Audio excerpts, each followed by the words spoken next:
Ćao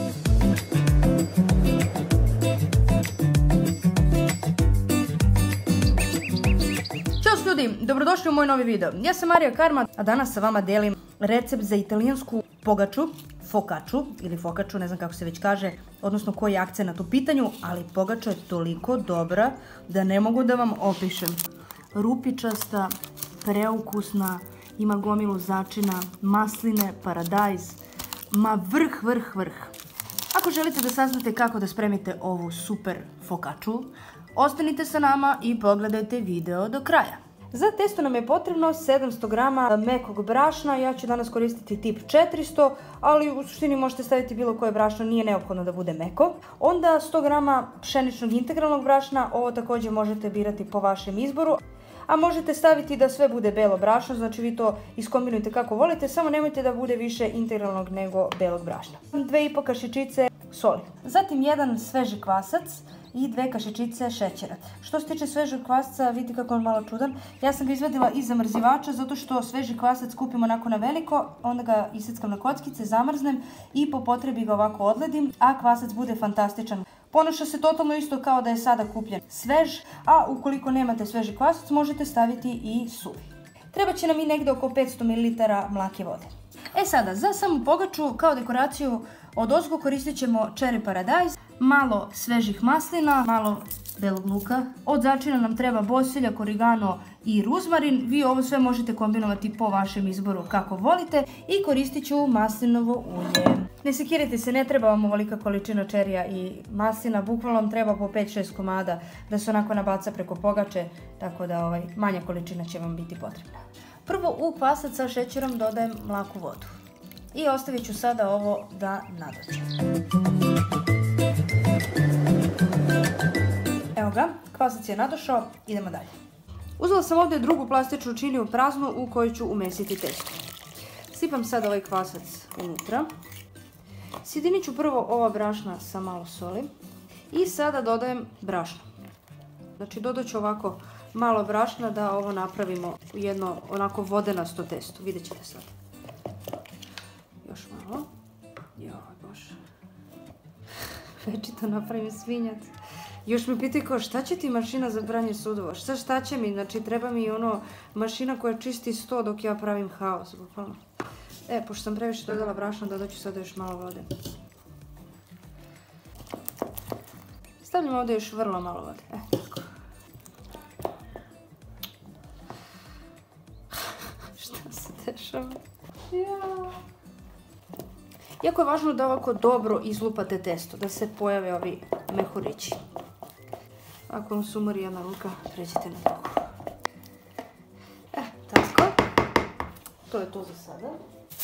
Prekrivam sad ovo testo sa kesom. Vi možete i sa folijom ako imate u kući. Mi ne gajimo više foliju, samo ove kese iz Ideje. I stavljam ovo sada na radijator da nadođe. I evo ga. Kako je lepo naraslo. Baš je super. Wow, vidite kako je dobro testo. Jelena. I sad ću tu dodati još brašna. Dodajem sada ovu preostalu vodu, pa ću vidjeti da li mi treba još vode. Dodat ću ovdje još malčice vode. Napisat ću vam tačne mere u opisu videa. Prošli put mi je trebalo 500 ml, sad će mi trebati malo više. Sigurno do vrste brašna, zato što neko brašno upija više tečnosti, neko manje. Sad dodajem ostatak. I sada ovako umešano testo ostavljam da stoji još malo, pa se vidimo za nekih 10-15 minuta. Dok testo nadolazi, sad ću ja začeti ovo da pripremim sve što treba. Pa ću sada naseckati ovu tonu belog luka i ostatak. To je dovoljno sitno, neću sitnije da ne bi to sve izgorelo. Se neću ovako samo na pola. Ova jedna kalimata što je zalutala ovdje. Ko zna odakle nam. Čeri možete već na malo sitnije ako je ovako krupan čeri. Što se tiče dimenzija tepsije, ovo je nekih 25 puta 40. Poželjno je da pogača kad se razvuče ne bude veća od recimo 2-3 cm, tako da vi to prilagodite vašoj nekoj depsi. I tada! Wow, ovo izgleda sjajno. Prije nego što testo ubacim u pleh, sada ću ovdje samo vrlo malo onako da dodam brašna i da ga malčice premesim.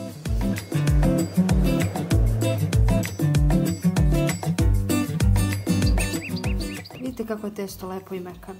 Znači baš je top. Evo ga ovako. I ovo testo sada treba ovako samo da se rasporedi tako kako je došlo. To je to. Znači nema tu mnogo filozofije. Možete ovako malo da ga istiskate sa prstima.